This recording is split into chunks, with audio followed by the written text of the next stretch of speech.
corazoncito. Ahora bien, ¿se lo gana de forma definitiva o ha hecho tantas garrafadas históricas que es sacrilegio, herejía? ¡Ay, chicas mías! Yo soy Verónica y bienvenidos de nuevo a este precioso canal en el que vamos a hablar de los CPIs y de mitología. Bueno, sección libros, os traigo una video reseña de un libro que en parte es cumplir un sueño de la adolescencia y otro ha sido una auténtica sorpresa.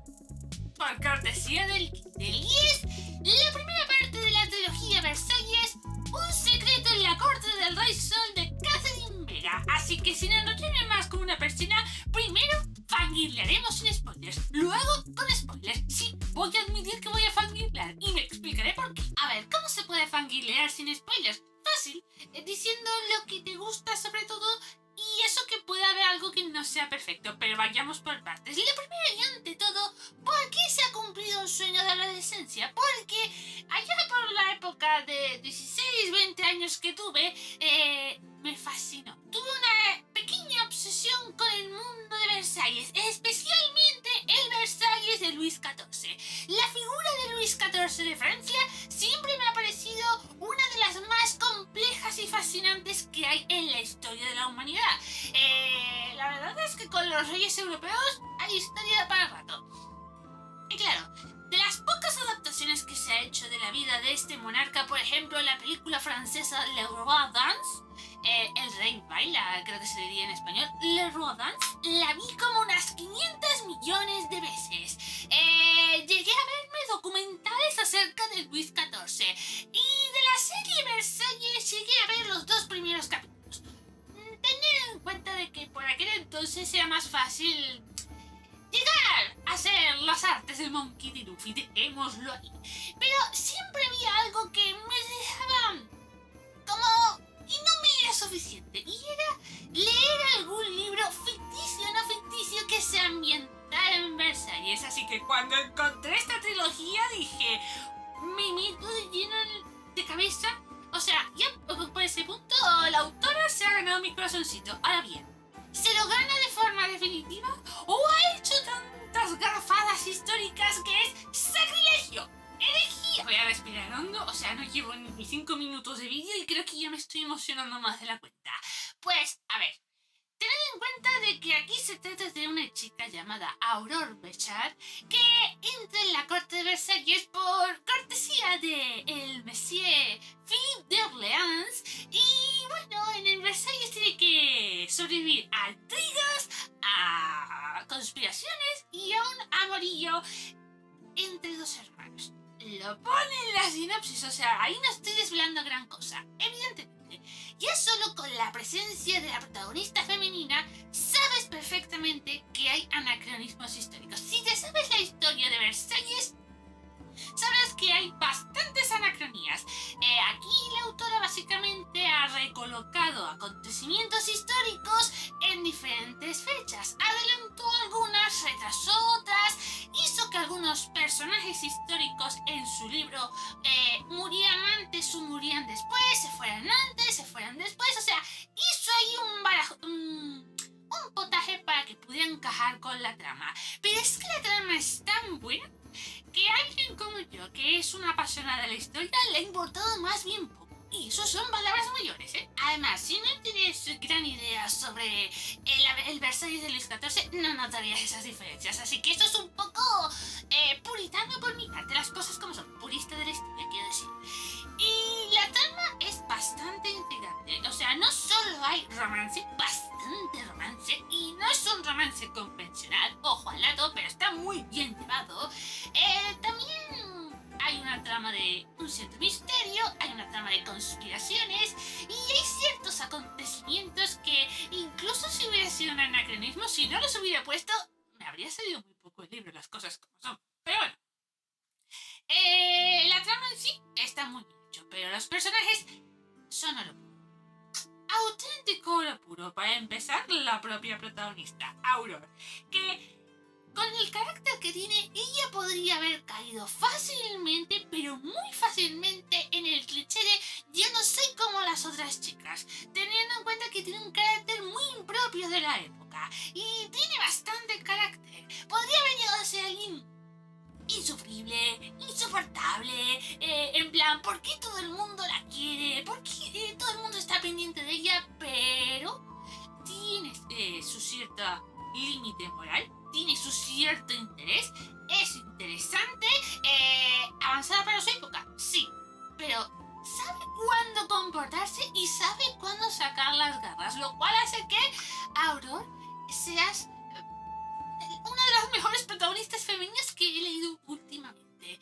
En cuanto al resto de los personajes, dejemos a los protas masculinos un poquito más adelante, que de todos modos ya hablaré de ellos con detalle en la zona con spoilers. De los demás, a ver, los despechados de aquí Versalles, de la trilogía Versalles, del primer libro, están muy bien llevados. Algunos han cogido más protagonismo que otros. Y de los que tienen sus homólogos históricos, no son tan diferentes, ¿eh? Tipo del amante inicial de Philip, porque a ver, ella lo aclara desde el principio, va a pronunciar los nombres como Philip y Luis, en vez de como en la historia que es Felipe y Luis. Luis y Luis no se nota mucho la diferencia, pero bueno. Tibot, la verdad es que yo no sé cuál sería su homólogo histórico. Tengo un par de sospechosos, pero creo que este es completo y totalmente inventado. Está bien, pensé que iba a tener más protagonismo, pero está bien. Luego tenemos a Henriette, que sería la primera esposa de Philip, y que fue amante de Luis, y que tiene su homóloga histórica, y me dio mucha pena. La pobre realmente se casó por obligación de Estado. Y encima, para colmo, el gran amor de su vida pasa de ella, pero vamos, como si fuera la peste. Porque le tiene cariño, que si no hubiera pasado de ella como la peste. No es por nada. Pero lo que me alegra es que, os lo adelanto, no es mala persona y no se lleva mal con la protagonista. Y tiene todos los motivos para llevarse mal con la protagonista. Ojito al dato. Es que si os dais cuenta, aquí Catherine Vega no cae en los clichés fáciles de voy a enemistar personajes, voy a volverlos insoportables, les da una vuelta de tuerca. Ahí se nota un poquito de que quiere marcarse un poco la diferencia con respecto a otros libros de ficción histórica o romántica. Luego tenemos al Barón Ward, se puede considerar un despechado, o más bien alguien de la lista de amantes. ¿De quién? Ah, ahí yo lo dejo caer. Digamos que mordió más de lo que podía. Por lo demás no es el más interesante de la lista de amantes. Luego tenemos, hombre, a la reina María Teresa. Hay que admitir que también me dio bastante pena, y es el personaje que haga que con cierto personaje, su marido, tenga sentimientos encontrados. Ahora me explicaré mejor. Por lo demás, incluso cuando se dan sus aires de superioridad moral, te da bastante pena, porque comprendes por qué actúa como actúa. Y obviamente no se puede hablar de amantes despechados sin hablar de Madame de Montespan. Me encanta que haya respetado a Madame de Montespan. Me hizo leer sobre sus líneas. Es cierto que a lo mejor un poquito más me hubiera gustado, pero acabó como tuvo que haber acabado. Eso también lo respetó la autora. ¿Ves? Hace gazapos históricos, pero la esencia lo respeta bastante bien. Y en cuanto a otros dos personajes, el mosquetero Gerald de Rey, os pongo aquí el nombre en pantalla, y Lucille, que es la amiga de Auror, no voy a decir gran cosa porque ellos van a tener su propio libro. Es el siguiente que os voy a mostrar aquí, la portada, pero ya pintan bastante interesantes. Lucille, esa tiene el espíritu tan abierto como Auror, y Gerald va a ser el típico cerrado hermético, pero cuando explota, apaga y vámonos. Se incendia todo París. Bien, ahora sí que sí, hay que hablar de El Rey Sol y dejando la vergüenza del Rey Sol. Está pronunciado en francés en el libro, pero yo lo digo en español. Hablemos primero de Luis, el Rey Sol. Tengo sentimientos encontrados con este personaje, pero es bastante complejo. Como personaje es bastante interesante porque, por un lado, vemos a alguien un poquito egoísta, las cosas como son, muy esclavo a sus pasiones, demasiado hermético con las propias normas que él ha impuesto a todo el mundo, pero hay que concederle de que él mismo las quiere cumplir. A su conveniencia, pero las quiere cumplir. Y hay veces que sí me creo la relación que tiene con Auror. siendo su hermano Felipe. Pero por lo demás... pero también me acuerdo de su homólogo histórico y me reconcilio un poco más con el personaje. Las cosas como son. Además, él también va a tener su propio libro. Es el último de la trilogía. Ya se ve que va a ser otro personaje femenino. Menos mal, porque viendo un poco cómo acabó el otro, pues sí hubiera estado un poco mal de que se hubiera reencontrado con Aurora. Y con respecto a Philip, lo quieres, lo adoras. Corazones coreanos, otro corazón. Es un crush, es un maldito crush.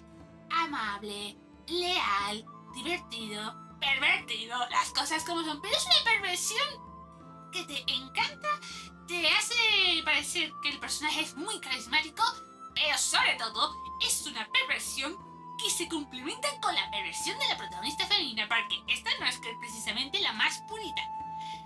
Inocente, pero porque es inexperta, no por otra cosa. Y el final de este libro, madera hermoso. O sea, nunca he visto que esta clase de finales queden tan bien, pero sin embargo yo aquí no sé cómo logré contenerme la risa y el frío aquí en mi casa, porque lo estaba leyendo en el salón. Amor, tenía que haberlo leído mejor.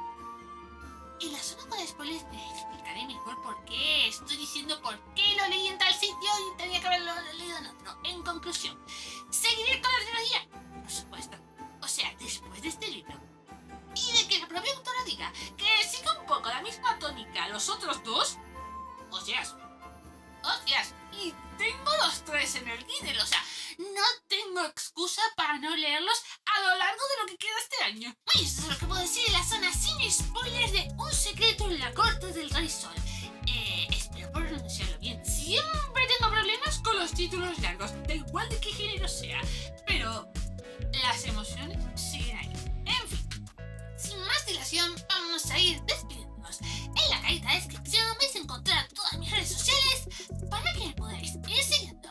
Suscribiros, dar like, campanita, compartir, que se generosos en esta vida y comentar. Comentad alguna historia relacionada con Versalles ficticio que creéis que debería leer. Y os aviso, lo voy a avisar a lo largo de esta zona sin spoilers, pero os lo aviso aquí desde ya, de que el vídeo de la sección de mitología va a ser de Felipe de Orleans, el hermano de Luis XIV. Sí, cuando trato del personaje histórico voy a decir Felipe, y cuando hable de los personajes en novelas, como lo pronunció la autora. Las cosas como son. Así que, bueno, es todo, así que nos vemos en el próximo vídeo o en la zona con spoilers. En serio, Aurora, lo tuyo no es normal.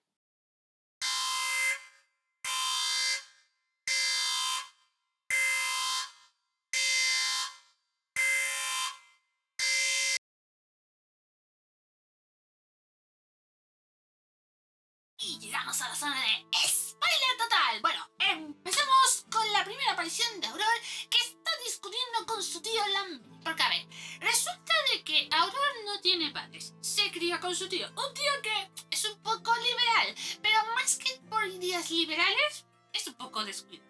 No tanto como para decir ha abandonado a su sobrina, pero sí como para permitirle que vaya de viaje, que estudie medicina. De hecho, una de las aspiraciones de Aurora es tratar con las mujeres. Asiste a partos, algo que para esta época es muy impropio de las mujeres.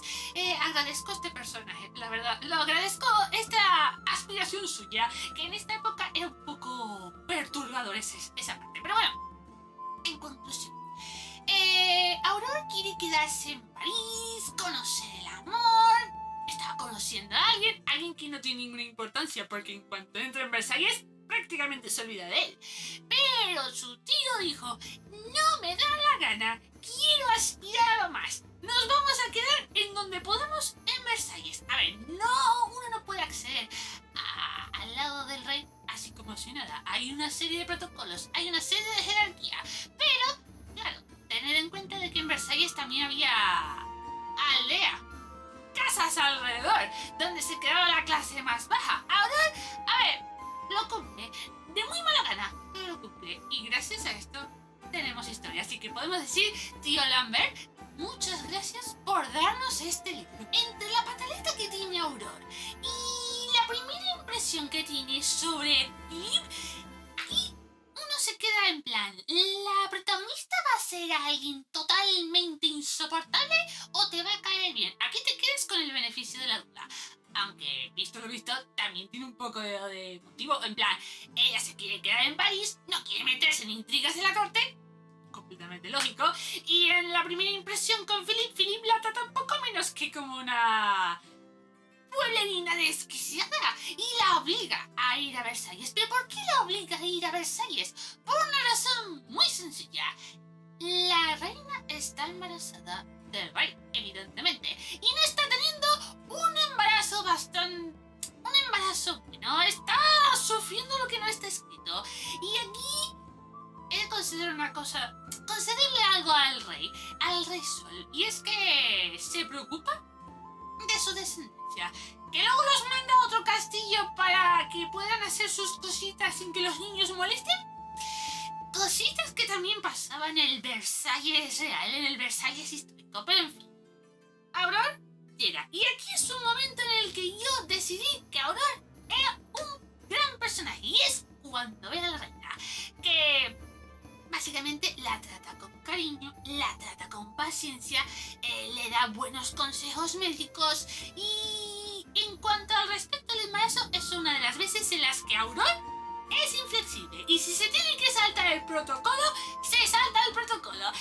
El problema, o la suerte, que esto provoca una escena que pasa más adelante y que, venga, vamos a decirlo, porque es muy importante para esta historia. Y es cuando los galenos, que serían los médicos en esta época, deciden dar consejos contrarios a los que Aurora quiere. Claro, Aurora aquí piensa, a ver, me han obligado a entrar en este palacio de víboras con título nobiliario, y no me van a hacer ni siquiera dejar mi propio trabajo.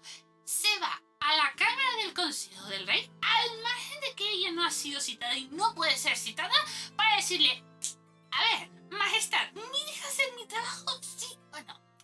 Claro, esto provoca que sí, cumpla su trabajo, pero también que el rey diga, oh, me encanta esta chica. Y hay que tener en cuenta, y esto lo comparte este rey con su homólogo histórico, es muy amante de las mujeres. El concepto de la fidelidad no lo conoce en absoluto. Y bueno, ve a alguien osada, hermosa, con bastante agudeza mental, dice, esta es la mía. Ya para este punto, Aurora ya ha pasado un par de días en Versalles, y con Philip ha pasado de te voy a odiar con todas mis fuerzas a, bueno, me sacas de quicio, pero no me caes nada mal. He de decir con respecto a las relaciones que tiene Aurora con Philip y Aurora con Luis, de que Luis lo veo como algo más pasional con cierto cariño, pero Aurora con Philip es amor. Sin lugar a dudas, es amor. Y oye, me encanta de que Philip se dé cuenta de que Aurora, aunque tenga una mala leche, aunque sea bastante osada, es alguien que no debería estar en Versalles. No es noble, no es ni siquiera criada, contratada. Es alguien que se supone que tiene que hacerse pasar por dama de la corte y no como una partera. Y Philip dice, bueno, vale, cegamos un poquito, vamos a ayudar a esta chica a que los nobles no se la devoren viva. Y claro, esto hace de que tenga más acercamiento, más confesiones. Aurora se sienta bastante confortada con Philip, y le cuente, oye, que echo de menos a mi tío, aunque tenga ganas de darle un sopapo. Y claro, entre roce y roce hay un acercamiento o una amistad y empieza a surgir sentimientos. A ver, tened en cuenta de que Philip en este libro es bisexual. Su homólogo histórico, a ver, es cierto que ha estado con mujeres, pero no se le conoce amantes femeninas, solo los masculinos. No digo que sea imposible, teniendo en cuenta cómo trataron a Felipe de Orleans, pero vamos a quedarnos con que Philip es bisexual. Por lo tanto, en ese punto tiene amantes masculinos. Ha estado con alguna mujer, aunque tiene más al lado masculino. Por lo tanto, Aurora, cuando se da cuenta de que empieza a sentir cosas por Philip, lo primero que piensa es, pero a él no le voy a gustar, no soy un hombre. Chica, si tú supieras que en ese momento Philip piensa muchas cosas y no precisamente que qué lástima que no sea su nombre, pero en fin.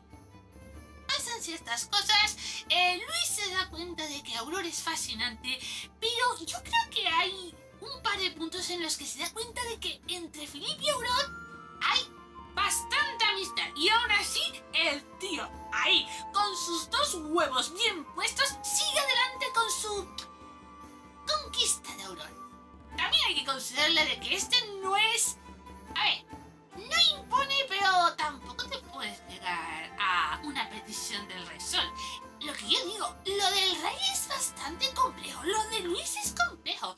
Philip, no tanto. Simplemente se siente bastante ensombrecido por su hermano. La relación de estos dos. Vamos ahora a tratar la relación de estos dos. Porque se supone que Luis se siente muy avergonzado de que Philip sea un libertino pervertido, que le guste mucho de la compañía masculina.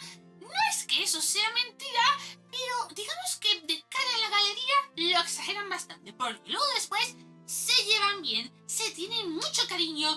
Philip, si es necesario, ofrece su cuerpo y su alma en pro de Francia y lo hace desde el principio del libro. Tened en cuenta de que una de las peticiones secretas que le hace Luis a su hermano es: lígate a este varón, el varón inglés Ward, y sácale toda la información posible, cosa que hace, aunque lo del varón Ward al final, hostias, no me lo vi venir, no me lo vi venir, sobre todo por el asunto de los venenos. Me encanta que Catherine Vega haya respetado lo del asunto de los venenos, pero vayamos al lío. Vamos a una de las fastuosas fiestas que hacen aquí en Versalles, que hay más de una, pero esta es bastante especial porque es la primera vez que aparecen los ingleses. Aquí Philip tiene que conquistarse, pero no conquistar en plan eres guapo, varón Ward, te doy un besito. No, va con todo, va con toda la faena, con todo el trabajo, con todo el spicy. Tened en cuenta de que aquí hay spicy.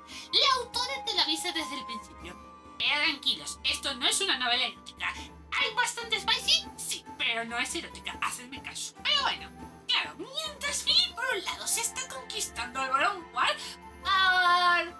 en pro de Francia tenemos a Luis que está intentando conquistar a Aurora. Aurora quiere decir que ha jugado entre tengo que ocultarle a este hombre de que me estoy enamorando de su hermano, pero a la vez, hostias, no soy inmune a los encantos del Rey Sol. Las cosas como son, yo tampoco seré inmune si ves a alguien que es atento, cariñoso, delicado, se conquista bien a las mujeres. ¿Tengo sentimientos encontrados? Sí, pero hay que reconocerle que sabe conquistar mujeres. Luego la forma que las deja me parece un insensible horroroso. Pero bueno, claro, aquí hay una apreciación muy importante por la que yo apuesto de que, a pesar del final, Aurora está profundamente enamorada de Philip y con Luis siente una atracción bastante grande, pero solo atracción. Y es que para este punto Aurora es mujer. Había visto un par de cositas, un par de orgías. ¿Ha visto orgías? Oye, la chica es curiosa, pero ojo, ¿a quién ha escogido para su primera vez? Porque ya el rey lo tenía asegurado.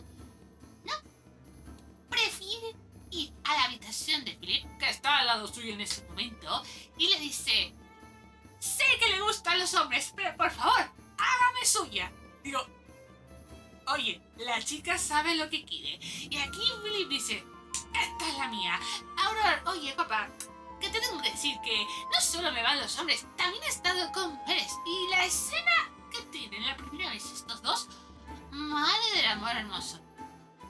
Aquí comprendes de que Aurora, con un par de experiencias más, habría sido igual de pervertida que Philip.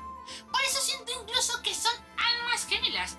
Este es el único momento que van a tener Spice en todo el libro. En absoluto. Esto es el comienzo de el lío amoroso que va a tener Aurora con Philip y Luis. Y hay que reconocer de que las escenas que Aurora tiene con Luis no son menos excitantes que los de Philip, porque la primera vez que tiene Luis y Aurora su primera vez, pues ha sido igual de excitante. Ahí vemos a Uno, el Rey Sol, alguien que le encanta el control, alguien que le gusta ser preciso y delicado. El otro es más abierto, más libertino. Hombre, a ver, Philip le gusta vestirse de mujer. Curiosamente su lado histórico también. Era algo fácil de respetar de la historia, las cosas como son. Pero bueno, lío por aquí, lío por allá. Henriette, la esposa de Philip, se hace amigo de Aurore. Digo, hostias, ¿cómo se nota que lo que siente por Philip es profunda y genuina amistad? Que realmente se casaron porque era un asunto de estado. Ahora bien, ¿cómo hubiera reaccionado Henriette si hubiera visto de que... Bueno, ella ha asumido de que dejó de ser la favorita hace mucho tiempo. Henriette, te merecías todo. Me dio mucha pena de que la pobre muriera sola en mitad de un parto. Digo, joder, ¿por qué tuvo que ir a Saint Germain? A ver, por un lado, es una putada de que Philip la dejara sola en el palacio. Por el otro, viendo un poco cómo estaba de revuelto Versalles, pues se hizo bien llevársela lejos. Esa parte me quedo con el dilema de... ¿estuvo bien? ¿No estuvo bien? Las cosas como son. Hay que concederle de que Philip quiso ir con su esposa porque no sentirá amor, no es Aurore, pero oye, era su amiga al fin y al cabo. Y me parece curioso y a la vez un poco triste de que Philip asuma de que Aurore con Luis va a haber más momentos. Hasta que Luis no se canse de Aurore y van a tener momentos spicy. Y que realmente la discusión no sea por... amas a mi hermano. Él le asumía de que a lo mejor Aurore escogía a su hermano. No, lo que realmente hizo que provocara la primera gran discusión y la separación de Aurore con Philip es que, claro, una de las aspiraciones que tiene nuestro querido Monsieur de Orleans es ir a la guerra. Algo que Luis no quiere. Por un lado, porque no quiere que él se lleve la gloria que el Rey Sol debería tener. Y el otro, coño, no quiere llevar a su hermano a un sitio donde hay una muerte asegurada. Y a Aurore le horroriza que Philip vaya a la guerra. Aquí es una mezcla de Aurore, no puedes impedirme algo que yo deseo desde hace tiempo, y el otro, ¿de verdad alguien se preocupa por mí de forma genuina? Porque claro, ahí vemos de que él dice, ni mi esposa, ni mi hermano se preocuparon tanto como Aurore en este momento. Y en vez de decir, bueno, Aurore, lo voy a reconsiderar, digo, tú no me puedes ordenar nada. A partir de ahora no me llames Philip. Claro, es un momento en el que están investigando el tema de el serpentia. Os pongo aquí el nombre del veneno en cuestión. Asunto de los venenos. A ver, en la historia, el asunto de los venenos fue un escándalo en la época del reinado del Rey Sol, en el que varios nobles compraban venenos y pociones a personajes como Le Voisin. ¿Qué opina que no haya puesto a Le Voisin? A no ser que no se haya acabado el asunto de los venenos y a lo mejor en el segundo libro sí aparezca Le Voisin. Sería algo increíble. Pero... es un asunto en el que se involucran nobles de muy alto prestigio, entre ellos la propia amante del Rey Sol, Madame de Montespan. Y esto, tal cual, en el libro, Madame de Montespan envenenó al rey, no con serpentia para matarlo, sino elixir de amor, porque ya estaba perdiendo puestos como la favorita del rey. Y aún así el Rey Sol les vuelve, digo, a ver, guapo. Si bien es cierto de que no deberían envenenarte, tú rechazas a las mujeres como si fuera un papel usado. Normal que se desesperen. ¿Le dolió esa traición? Tú las traicionas antes. Pero bueno, eso ya es una percepción mía. Ay, Dios mío, lo que yo digo, sentimientos encontrados con el Rey Sol. Y una parte que me resultó muy triste es que Philip, en el momento en el que Luis está ahí, luchando por su vida porque otro lo había envenenado previamente, el Barón Ward, porque, y esto creo que sí es ficción, hay un nuevo levantamiento, va a haber una nueva fronda, que en la historia la fronda fue una revuelta de nobles para derrocar al rey de turno, en este caso Luis XIV. Ha ocurrido una fronda en este libro, va a ocurrir una nueva fronda. Y lo que viene a envenenar, el Barón Ward está involucrado en esto. Esto va a ser algo muy relevante en el tercer libro como mínimo, pero bueno. En cualquier caso, Luis peleando por su vida, Auror intentando salvarlo. Se preocupa por el rey. A ver, le ha cogido cariño. Después de tantos momentos juntos, algo de cariño le tuvo que haber cogido. Y aquí Philip está rezando a la Dios diciendo: renunciaré al amor de mi vida, que es Auror, si salvas a mi hermano. Me iré lejos. No saber pensar en ella. Bueno, lo de pensar, eso... pero que dejaría de estar conmigo. Por favor. Dios mío, ni los samuráis con el código Bushido son tan leales como Felipe en este libro, ¿eh? No es por nada. Pero bueno, se salva, Entier se muere. Y claro, llega un momento en el que ya todo el mundo sabe que Auror no es una noble, es una plebeya. Todos quieren repudiarla. Pero aquí se nota que es un libro ficticio porque en la historia no hubiera pasado ni de coña mujer y plebeya. Y es que el rey les ordena a todos: arrodillaos, Santa Auror. Es mi favorita y es la que me ha salvado la vida. Solo por eso, punto positivo para Luis. No es por nada. Ella se queda en plan: hostias, están todos arrodillados. Pero eso queda en un segundo plano porque Auror se siente destrozada. Philip va a la guerra y hace una buena participación en la guerra.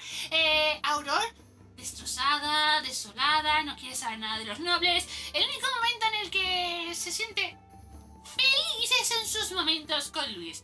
Luis se preocupará por Philip, pero chico, ya estaba sospechando de que Philip y Auror tenían ahí un lío. Les ibas a reclamar antes de que tú caías fulminado por el veneno. Tío, está claro, esclavo de sus pasiones. De ejemplo ahí. Y bueno, momento del regreso de Philip después de la guerra. Auror aquí ni protocolo ni hostias. Dice: Philip, has vuelto. Abrazo. Digo, claro, si después de esto, tú quieres, Luis, cerrar los ojos y negar que no hay amor, porque claro, después de esto, Luis, como si nada, le dice a Philip: oye, mi esposa y yo hemos decidido que te tienes que casar de nuevo. Aquí tienes a una princesa. Digo, a ver.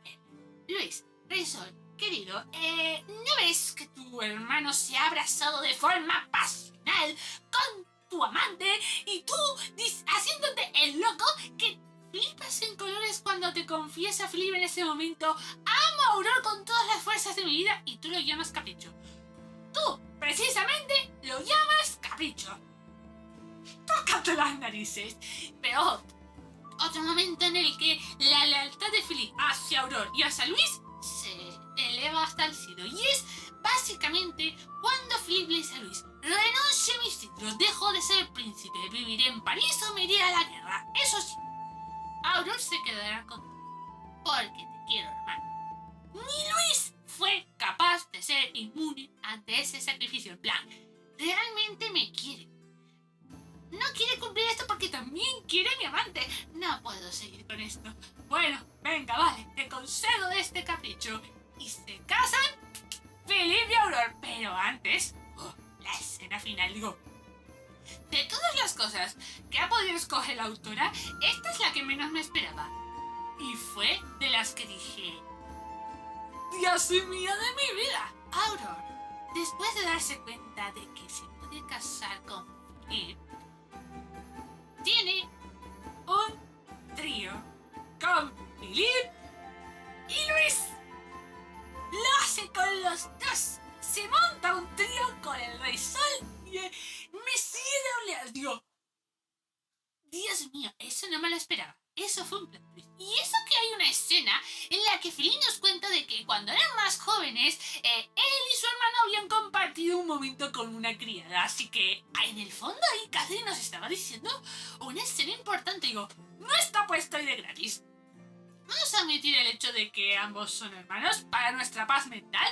Ahí simplemente le dieron amor a Auror. Digo, el éxtasis, el nirvana del spicy. Porque bueno, las escenas familiares van a ser muy interesantes a partir de este momento, ¿eh? No es por nada, porque al final vemos de que sí, 6 meses en París, 6 meses en Versalles. Es algo que también le ha conseguido el Rey Sol a su hermano. Y da la impresión de que esta no va a ser la única vez que van a tener un momento spicy. Y ojo, esto hace de que Auror sea el culmen de las mejores protagonistas. Porque a ver, repasemos las cosas que ha logrado Auror Béchar en este libro. Primero, consigue un trabajo en Versalles. consigue un trabajo de partera, consigue un título. No le gusta, pero oye, si se quiere casar con un duque de Orleans, porque se casa con un duque de Orleans, el hermano del Rey Sol consigue enamorarlo a él y al propio Rey Sol, se convierte en la favorita, resuelve el asunto de los venenos, logra crear un antídoto para salvarle la vida al Rey Sol, y todo ello sin llegar a ser alguien insoportable, que con una superioridad moral no se cree mejor que los demás, no ha ido a la hoguera ni a la Inquisición, y no ha visitado ni un solo momento a Bastilla. Lo más cerca que ha estado de los calabozos, lo de el Gerald de Reyni, o sea, el jefe de los mosqueteros. Por lo tanto, la auténtica reina, Aurore Béchard. Normal que todos se postren ante ti. Bien. Ahora tocaría Gerald de Reyni y Lucille de Valois. Creo que ese es el apellido así.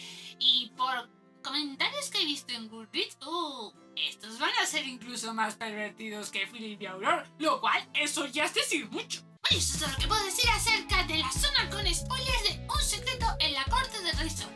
Creo que la zona con spoilers me ha quedado muy largo y a lo mejor he omitido algún dato importante, pero chicos, aquí hay que fangirlear, pero también hay que tener en cuenta el tiempo de edición. No es por nada, pero en fin, sin más dilación, vámonos a ir despidiéndonos. En la cajita de descripción vais a encontrar todas mis redes sociales para que me podáis ir siguiendo. Suscribiros, darle like, campanita, compartir, hay que seguirnos hacia esta vida y comentar.